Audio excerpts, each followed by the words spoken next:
Okay, baik. Kita akan start Okay, so renyai menyapa gerimis petang, mari berteduh di pohon bidara. Pemanis kalam, selamat datang, awal bismillah, pembuka bicara. Hadirin sekalian, Assalamualaikum warahmatullahi wabarakatuh. Selamat sejahtera, salam UiTM di hatiku. Salam dari UiTM Kampus Kuala Pilah Negeri Sembilan dan selamat datang ke program Sulam diucapkan kepada pihak komuniti di mana mereka merupakan mahasiswa Universiti Andalas Padang, Indonesia. Saya Tihani Hanania Razana binti Ashar selaku moderator bagi program malam ini. Pihak kami berbesar hati mengalu-alukan kehadiran hadirin yang sudi meluangkan masa pada hari ini. Untuk pengetahuan semua, SULAM ialah singkatan bagi Service Learning Malaysia University for Society. Jadi objektif SULAM adalah menggabungkan pembelajaran dengan khidmat komuniti bagi memberi pengalaman pembelajaran yang progresif dengan mengaplikasikan perkara yang telah diajar di dalam kelas kepada komuniti.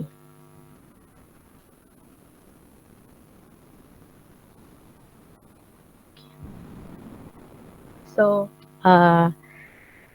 boleh ke slide pengenalan?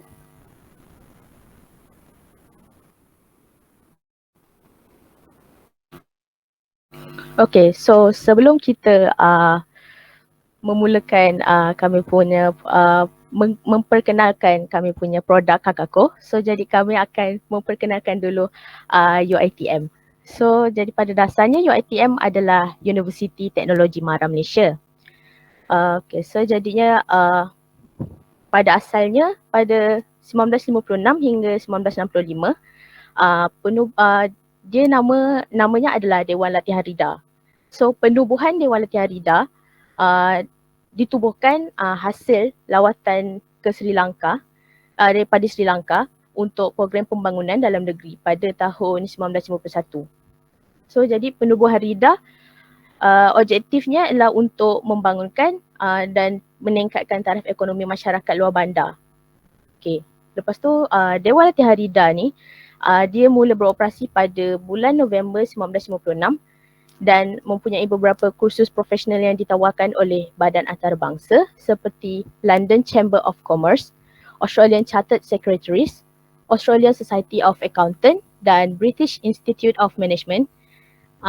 Itu merupakan badan antarabangsa yang menawarkan peperiksaan di Dewan Latihan Rida.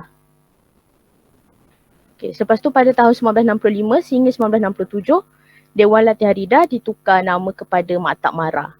So menurut Yang Amat Bahagia Tun Abdul Razak, Perdana Menteri pada waktu itu, pertukaran nama ni bertujuan untuk memberi nafas barulah kepada pusat latihan itu sendiri.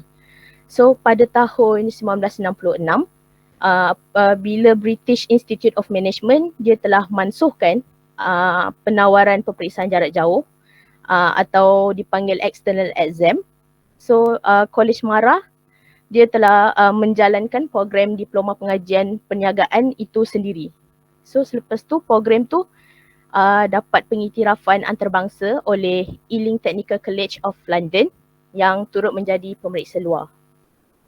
Okay, selepas tu pada tahun 1967 sehingga 1959 nama Dewan Maktab Mara itu telah menjadi Institut Teknologi Mara lah sebab dia untuk membendung masalah kekurangan pekerja yang terlatih pada tahap profesional dan separa profesional di dalam kalangan Bumi Putra.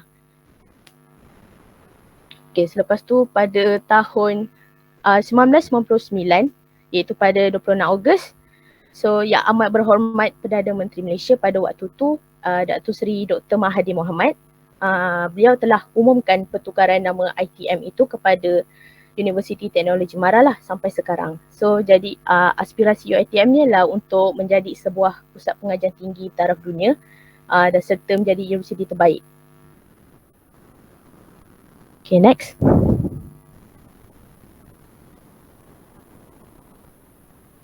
Okay, so seperti yang sedia maklum tadi, UiTM dia mempunyai 34 kampus di seluruh Malaysia, dan main kampus kami itu ada di Shah Alam, Selangor. So kami adalah daripada UiTM cawangan kampus Kuala Pilah Negeri Sembilan. Okay, so UiTM Kuala Pilah ni dia mula beroperasi pada 1 Jun 2009. So UiTM kampus kami telah dirasmikan oleh Datuk Seri Abdullah Haji Ahmad Badawi yang ketika itu merupakan Perdana Menteri Malaysia.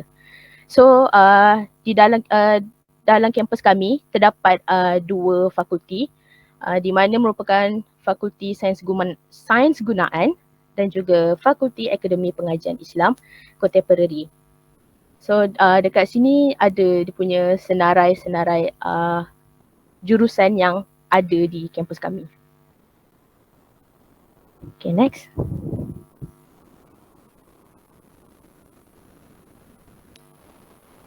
Okay, jadi saya akan memperkenalkan produk kami.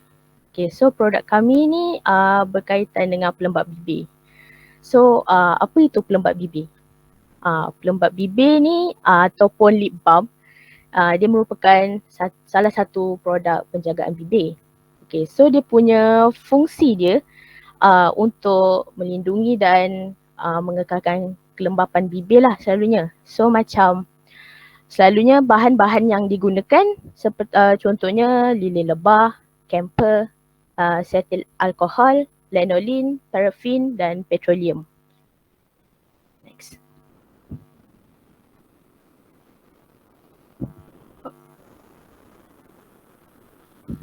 Okay, so sejarah lip balm ni dia start pada tahun 14 sebelum Masihi, which is pada tamadun Mesir Purba.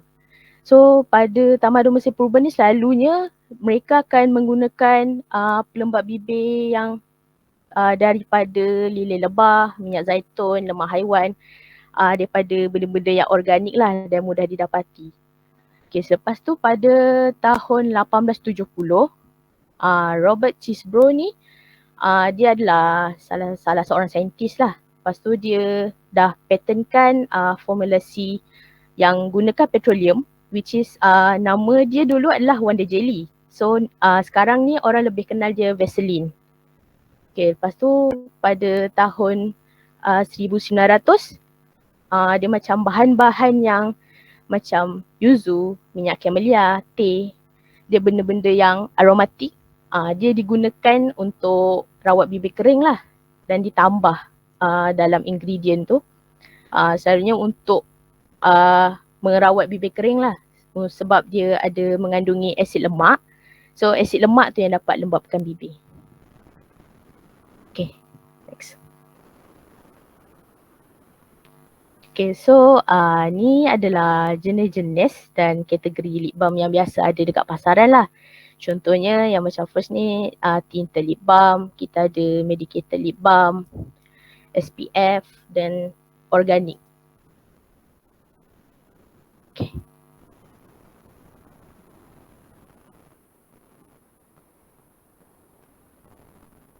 Okay, next.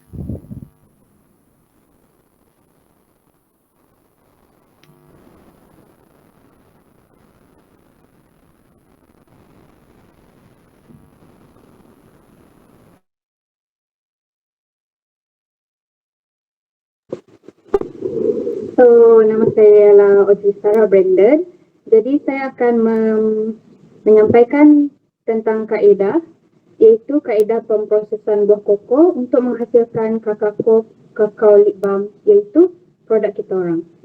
So, bahan utama dalam produk kakao lip balm ialah sudah semestinya koko. So, penghasilan kakao lip balm adalah menggunakan biji koko dia. So, dengan itu, buah koko harus diproses terlebih dahulu untuk dapat diaplikasikan dalam penghasilan produk kami, iaitu kakao lip balm. So, dalam pemprosesan buah koko, ia mempunyai 3 step, iaitu penuaian, fermentasi dan pengiringan dan penyimpanan. So, sebelum memproses biji koko haruslah dibersihkan untuk mengurangkan risiko mikrobiologi dan membuang bahan asin yang ada dalam biji koko itu. So, next slide.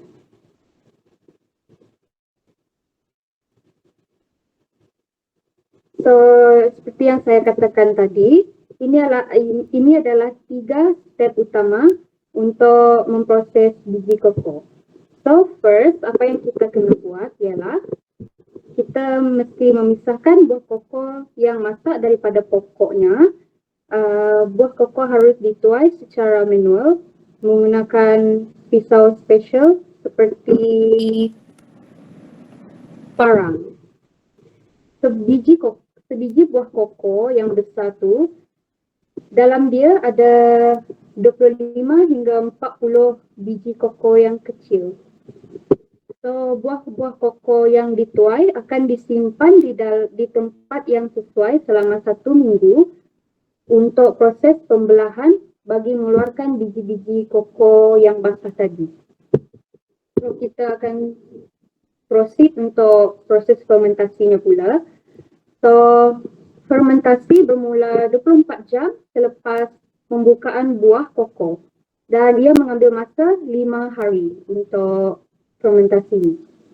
So, biji-biji koko diterbalikkan sekali pada hari ketiga proses fermentasi. So, kenapa kita nak ferment buah koko ni? So, first, untuk menghalang percambahan, iaitu untuk menghalang biji koko tu dia tumbuh. So, kedua, untuk pembentukan rasa dan warna coklat. Dan ketiga, memisahkan isi dengan biji secara efektif. So, kita proceed untuk the last step, iaitu pengeringan dan penyimpanan. So, biji-biji koko yang telah difermentasi akan dijemur di bawah sinaran matahari atau menggunakan mesin pengering. So, warna kecoklatan terbentuk dan terdapat peningkatan dalam cita rasa coklat. Next slide. So, ini adalah komposisi biji koko. Next slide.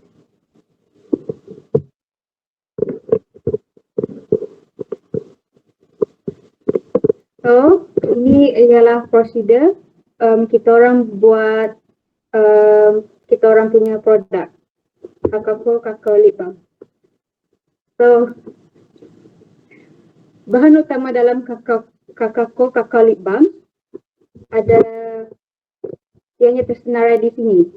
Antaranya ialah Theobroma cocoa seed butter, beeswax, shea butter, tocopherol acetate or vitamin E, jojoba seed oil, and avocado oil. So, ini adalah step yang kita orang buat untuk menghasilkan produk kita orang. So, first, kita orang jisim setiap bahan yang disenaraikan tadi akan diukur menggunakan neraca elektronik. So, kedua, bahan utama dicampur dan dipanaskan menggunakan kaedah kukus air untuk pemanasan yang sekata. Yang ketiga, bahan utama yang telah cair dituang dalam eco-friendly lip balm tube seperti yang di dalam gambar tersebut. So, yang keempat, bahan utama yang cair dibiarkan beberapa minit untuk sejuk sebelum disimpan di dalam bilik penyimpanan khas.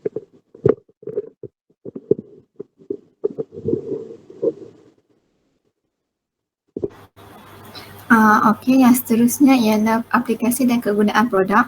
Kegunaan produk kakao lip balm. Okey, kita perlu pakai lip balm pada 3 waktu, iaitu pada pertama ialah pada waktu pagi, sebaik sahaja bangun daripada tidur. Ini sebab kerana bibir akan keris selepas bangun daripada tidur. So, kita perlu pakai lip balm sebelum dan selepas mandi. Yang kedua ialah pakai lip balm selepas makan, kerana selepas makan kita akan menjilat bibir kita sehingga menyebabkan permukaan bibir menjadi kering. Dan yang ketiga ialah memakai lip balm sebelum tidur, kerana bila kita tidur kita akan banyak bernafas dan bernafas itu akan menyebabkan pengeringan kepada bibir. Yang ada 8. Yang pertama ialah pencuci makeup, yang kedua ialah lotion tangan, yang ketiga ialah menyembuhkan cracked fingertips, yang keempat ialah blusher, kelima ialah melebatkan bulu kening, keenam ialah menjadi eyeshadow gloss, yang ketujuh mengemaskan rambut yang kusut, dan yang ke-8 ialah merawat kutika. Okay, so macam mana lip balm boleh merawat semua benda ini? Pertama, dengan merawat kutika, sekiranya kita menggunakan lip balm dan menggunakan di bahagian kutika sebelum tidur, ia akan menyebabkan kutika menjadi lembut dan lebih cantik semasa kita bangun daripada tidur. Dan yang kedua ialah sebagai pencuci makeup. Kita letakkan lip balm di Q-tips dan kita bersihkan makeup kita. Yang ketiga ialah sebagai lotion tangan. Sekiranya kita lupa membawa lotion, kita boleh menggunakan lip balm di kawasan tangan yang kering dan ia akan melembabkan kawasan tangan selepas disapu. Yang keempat ialah menyembuhkan cracked fingertips. Letakkan lip balm di hujung jari yang menggelupas semasa musim sejuk, kerana selepas memakai lip balm ia akan mengekalkan kelembapan jari-jari tersebut. Yang kelima ialah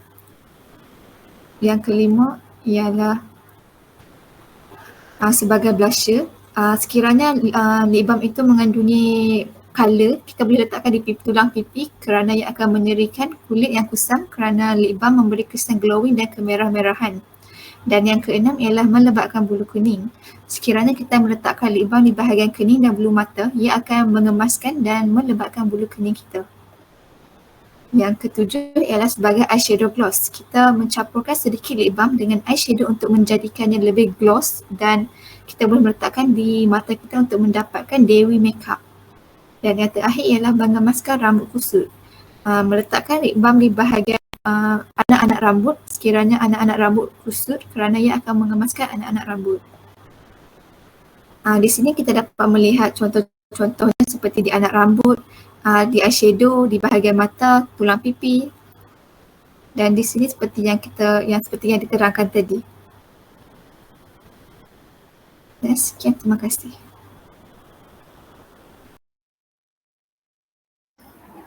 Okay, sekarang saya akan sharekan ni poster untuk produk kami, Kakaku Lip Balm. Okay, kami telah melakukan soal sidik keboleh pasaran produk untuk produk kami.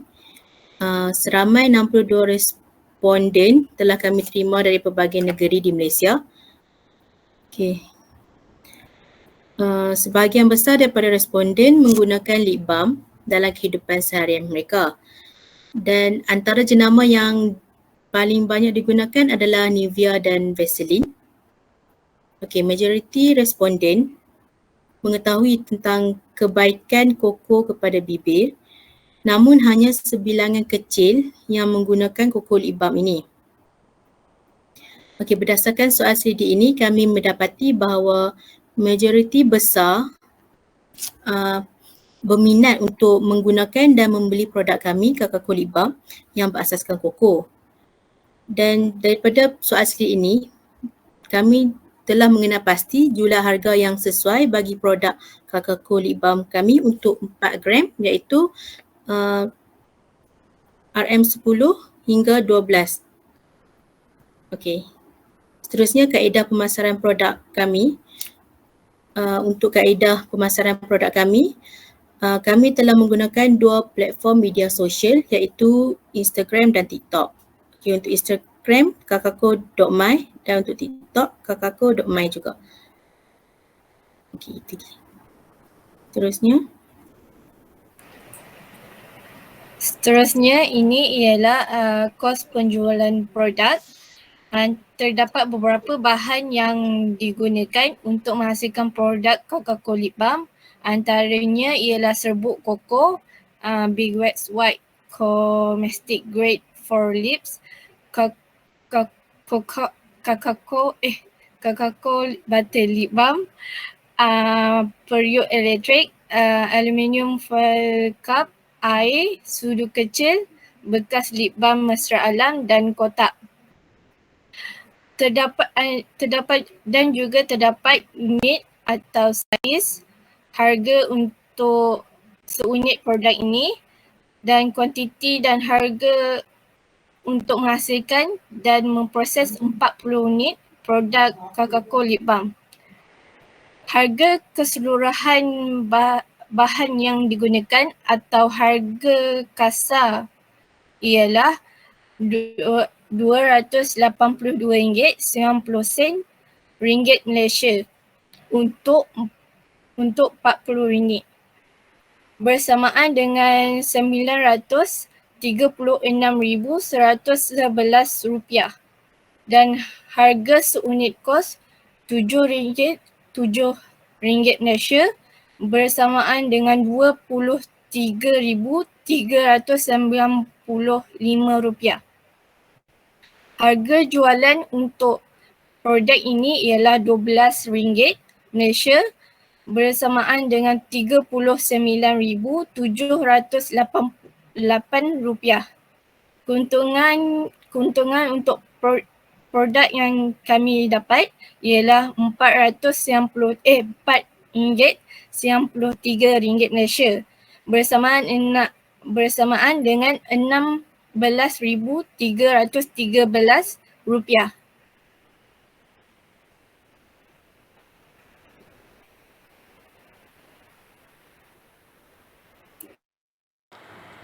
Okey, untuk reka bentuk packaging produk, kami memilih untuk menggunakan bekas jenis stick ataupun bekas jenis kontainer yang kecil macam bekas untuk contact lens.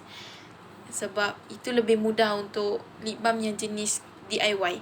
Dan mengikut gambar yang sebelah kanan tu, kita boleh tengok kalau jenis packaging yang biasa dekat pasaran, biasanya yang jenis buka ke atas. Dan seperti yang saya cakap tadi, kontainer kecil biasanya digunakan kalau kita buat lip balm tu sendiri. Dan yang paling moden adalah EOS. EOS ni yang jenis kita senang untuk mengoles dekat kita punya bahagian bibir. Dan packaging yang kita orang pilih adalah jenis kotak yang memuatkan stick lip balm yang kita boleh buka dari tengah. And nanti kami akan tunjukkan videonya macam mana ya. Seperti yang ada di kotak itu, ada ingredient daripada beeswax, cocoa powder, shea butter, mineral oil.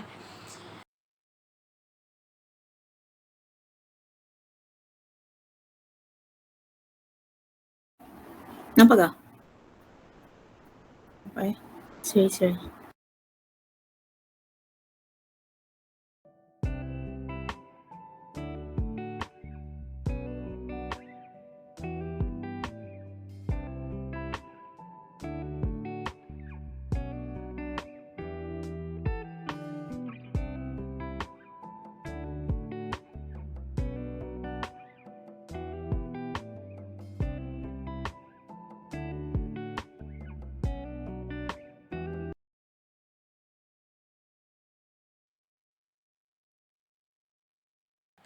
Okey, seperti yang dipaparkan oleh video tadi, kita dapat lihat apa yang membezakan packaging kami dengan packaging tempatan, iaitu bagaimana kami mementingkan uniqueness and extraordinary, which is the signature of our Kakako Lip Balm.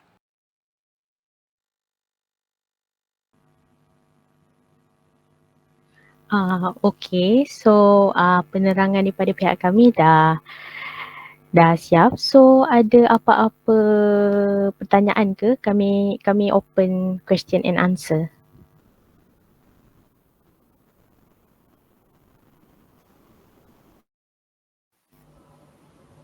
Tanya face to face boleh, boleh, dekat chat box pun boleh.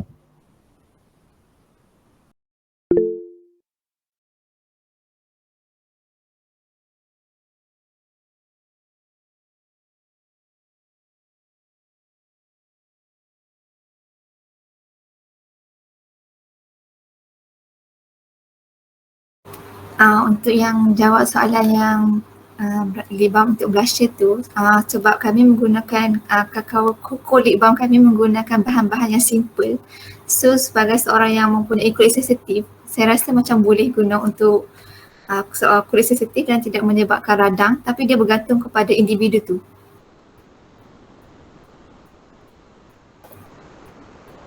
Kerana bahan-bahan yang digunakan tu tidak akan menyebabkan radang atau iritasi.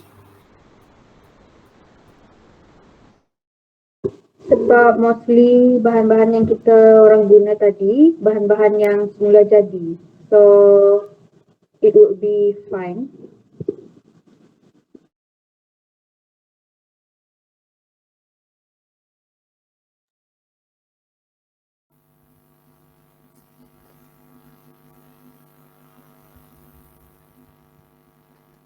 Okay. So ada lagi apa-apa soalan? Oh, ni daripada Indi Cindy. So tadi sudah menjelaskan mengenai keunggulan dari lip balm Kakako. Di balik keunggulan apakah ada kekurangan atau kesulitan dalam pembuatan penggunaan lip balm? So macam sekejap. Maksudnya dia kekurangan lip balm ni kah ataupun macam apa yang susah semasa proses buat lip balm ni? Macam mana?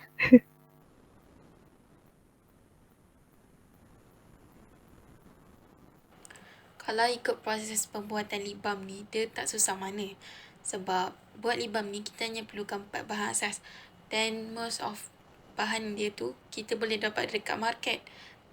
And kalau ikut proses pembuatan pun dia, kalau yang susahnya mungkin cara kita kawal suhu ataupun cara kita cairkan larutan lip balm tu. And dia sangat sesuai untuk buat kat rumah.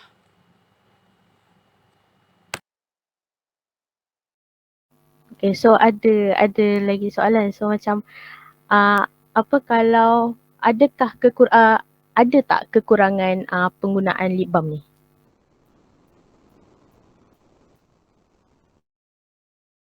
Rasanya macam kekurangan dia macam lip balm biasa, iaitu kita kena aplikasikan lip balm ni setiap maybe dalam 3 ke 4 jam.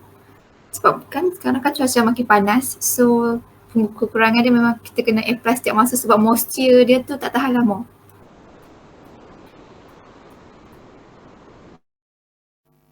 Okay, lepas tu ada soalan.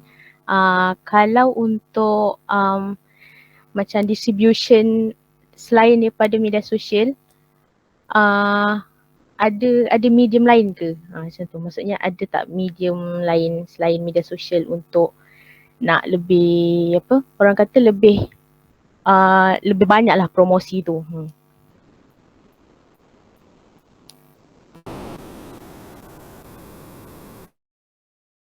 Untuk setakat ni kami masih menggunakan platform media sosial lagi. Untuk mungkin akan masa akan datang kita boleh meluaskan lagi, letak dekat farmasi ke apa-apa kan.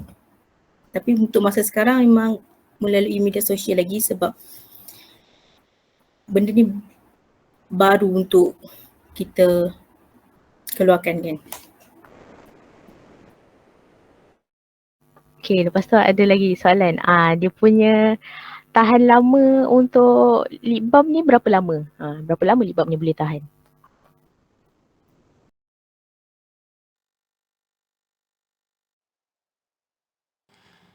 Biasanya lip balm ketahanan dia tahan dalam 6 ke 12 bulan. Dan kami punya lip balm ni dia ada ketahanan selama 12 bulan. Tu pun bergantung pada cara penyimpanan lah. Dia macam lip balm yang standard lah. 12 bulan lah selalunya kalau lip balm. Itu pun kalau lip balm tu harus disimpan betul-betul, harus dijaga. Contoh tudung lip balm tu, penutup lip balm tu kita kena sentiasa tutup lip balm tu untuk elakkan contamination daripada mikrob. Dan juga cara penyimpanan. Kalau kita simpan tempat yang, contohnya kalau kita simpan dalam kereta kan, dia akan berlaku chemical something yang mengubah chemical structure untuk lip balm tu. Jadi dia mungkin akan dia kuranglah tahan. Jadi kita kena cara guna penyimpanan tu pun kena betul lah. Macam tu. Okay, so lepas tu daripada pihak kami pun nak tanyalah dekat pihak komuniti Andalas macam awak rasa macam harga yang kita orang present tadi tu, awak rasa semua harga ni sesuai tak untuk produk tu dipasarkan di Indonesia?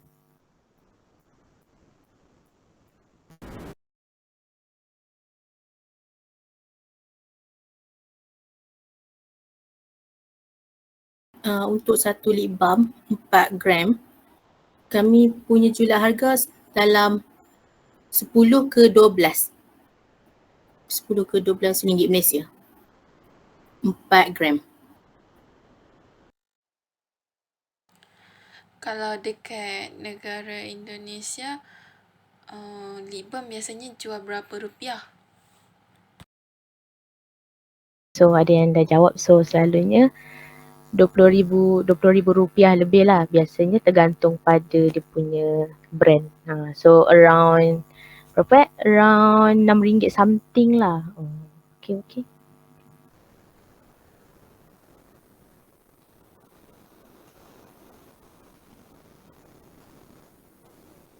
Okay, so ada apa-apa lagi soalan ke daripada pihak komuniti Universiti Andalas?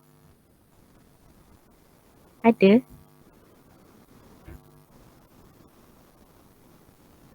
Okay, ada lagi last soalan.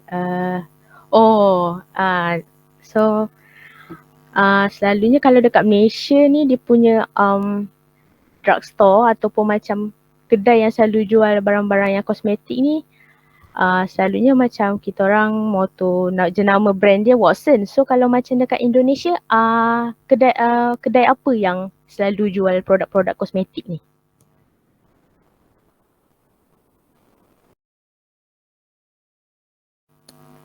Oh, okay. Faham. Okay, so tak ada apa-apa lagi kan? So lepas ni kita ada sesi kedua pula, di mana pihak komuniti Andalas pula yang akan present kepada kita orang. So ni nak terus present ke ataupun nak take 5 sekejap ke?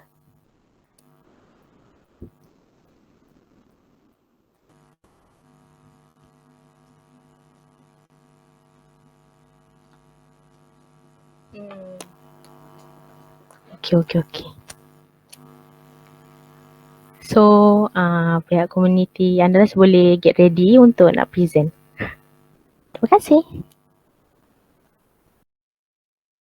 Selamat malam semuanya. Perkenalkan, saya Resfa Ferranerdian atau biasa dipanggil dengan Rani. Pada kesempatan kali ini, kelompok kami akan mempresentasikan produk kami, yaitu tauco atau biasa dipakai dengan penyedap sebagai penyedap makanan. Lebih lanjutnya akan dijelaskan oleh rekan saya, Salsa. Kepada Salsa dipersilahkan.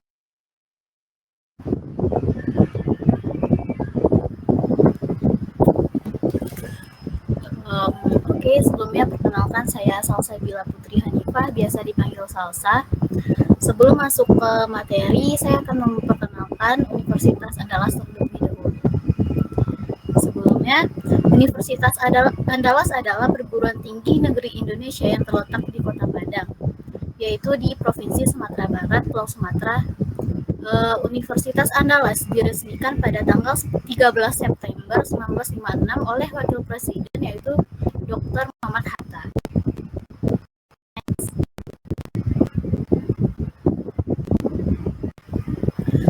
Masuk ke materi mengenai tauco. Tauco adalah makanan hasil fermentasi dari kacang kedelai yang umum digunakan sebagai penyedap atau bahan tambahan dalam makanan tradisional di Indonesia. Ada 2 tahap fermentasi kedelai pada pembuatan tauco, yaitu fermentasi kapang dengan Aspergillus oryzae dan Rhizopus oryzae yang difermentasi dalam yang kedua yaitu fermentasi di dalam larutan garam natrium klorida. Ada dua jenis tauco yang dijual di pasaran, yaitu yang pertama tauco kering dan basah. Tauco terbagi menjadi dalam dua jenis rasa, yaitu asin dan manis. Warna tauco bervariasi mulai dari kuning hingga kecoklatan yang tergantung pada jumlah air dan gula yang ditambahkan selama proses pembuatan. Tauco memiliki kandungan protein yang cukup tinggi, namun tidak dapat digunakan sebagai sumber protein dalam makanan. Selain itu, tauco juga memiliki potensi sebagai pangan fungsional karena mengandung nutrisi dan aktivitas antioksidan. Next. Selanjutnya dikembalikan kepada moderator.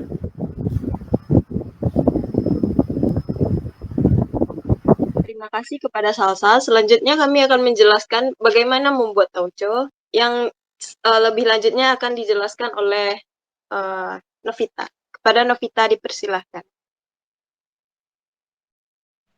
Baik, terima kasih kepada Rani.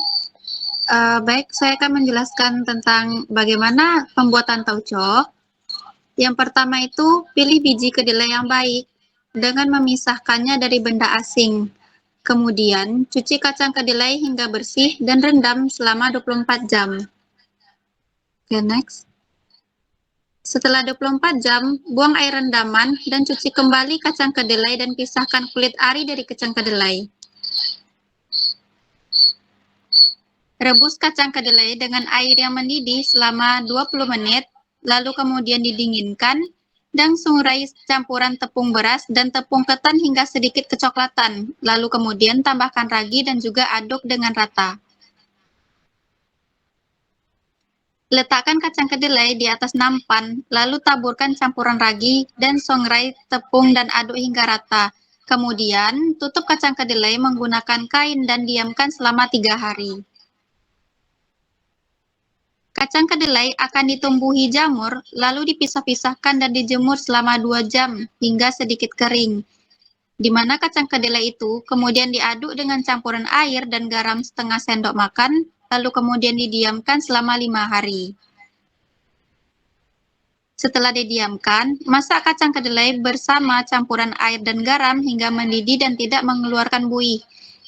Kemudian masak kacang kedelai dengan larutan gula merah dan aduk hingga mendidih dan mengental. Setelah itu, tauco siap untuk dijadikan sebagai bumbu atau penyedap rasa. Oke, saya kembalikan kepada moderator.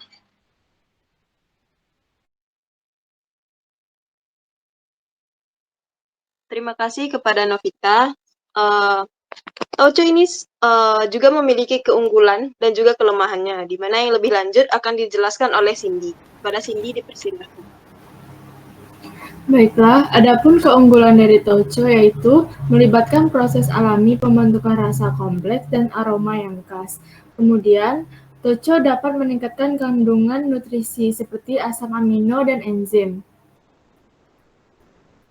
Selanjutnya, kekurangan dari tauco yaitu memerlukan waktu yang lama untuk proses fermentasi. Kemudian, tauco berisiko untuk terkontaminasi jika tidak dilakukan dengan benar. Variasi hasil fermentasi dapat terjadi mempengaruhi konsentrasi produk.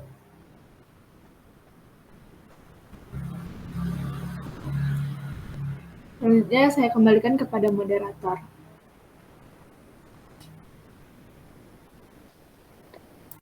Sekian presentasi yang dapat kami sampaikan. Apabila ada pertanyaan, boleh ditanyakan.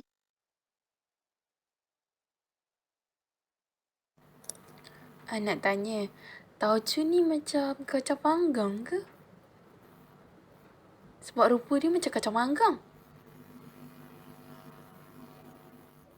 Bukan, beda. Kalau tauco ini dia tuh agak sedikit ada kayak ada air gitu.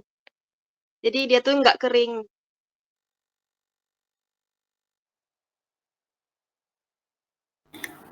Jadi maksudnya tauco ni dia letakkan dalam masakan untuk penyedap rasa macam itulah. Maksudnya masukkan sekali kacang-kacang tu ke cuma air dia je? Biasanya tuh dimasukkan sama kacang-kacang ya, sebagai penyedap.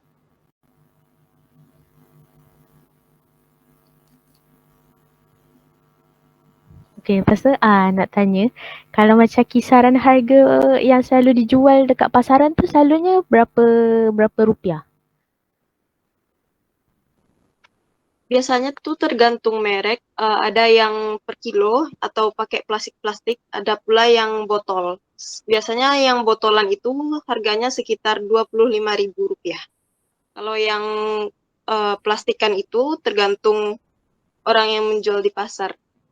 Karena kan nggak resmi dari pabrik lah. Faham. Terima kasih.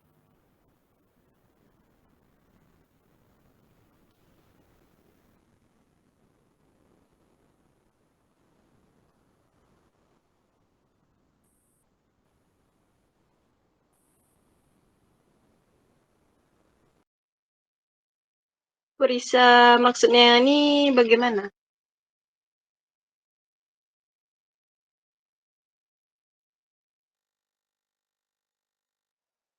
Rasa dia bagaimana? Dia macam ada rasa gurih dan manis dan dia tuh menyengat. Pasal Lisa tu nak tanya. Kan tadi kan tauco ni dia ada 2 jenis kan. Satu asin, satu manis. So kalau macam yang manis tu, waktu dia fermentasi tu dia ada tambah gula ke untuk jadikan dia manis? Ada, karena dia dalam proses fermentasinya tuh ditambahin dengan gula merah. Jadi makanya rasanya manis. Oh, faham.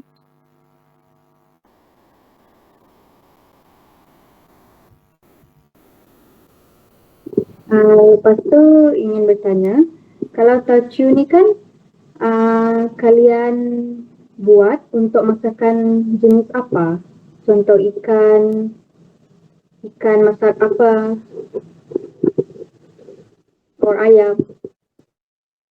Bisa untuk berbagai jenis makanan, ada ikan tauco, cumi tauco, ayam tauco, dan ada juga dibikin sebagai gulai dari lontong.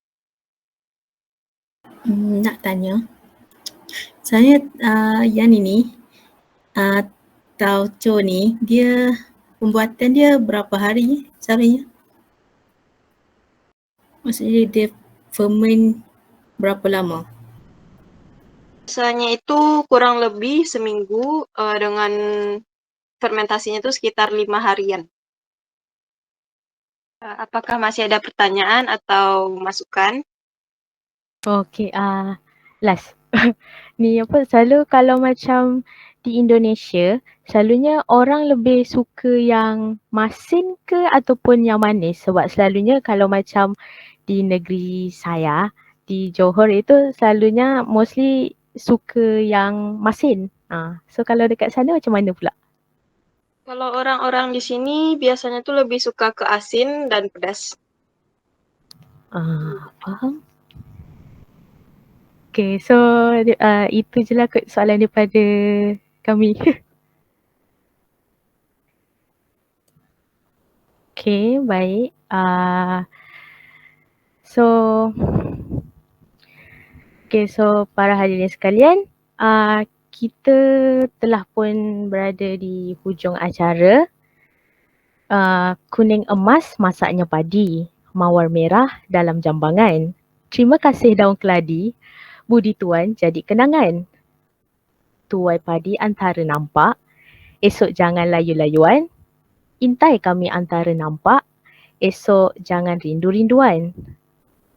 Dengan itu, berakhirlah sudah program kita pada malam ini. Jadi terima kasih juga diucapkan kepada semua hadirin yang sudi meluangkan masa bersama-sama bagi menjayakan program ini. Pergi ke dusun memetik kelapa. Kelapa muda si kelapa Bali. Jari disusun, maaf dipinta, panjang usia bersua kembali. Yang baik itu datang dari Allah, yang buruk daripada pihak kami sendiri. Sekian sahaja, wabillahi taufiq wal hidayah. Wassalamualaikum warahmatullahi wabarakatuh. Dan terima kasih.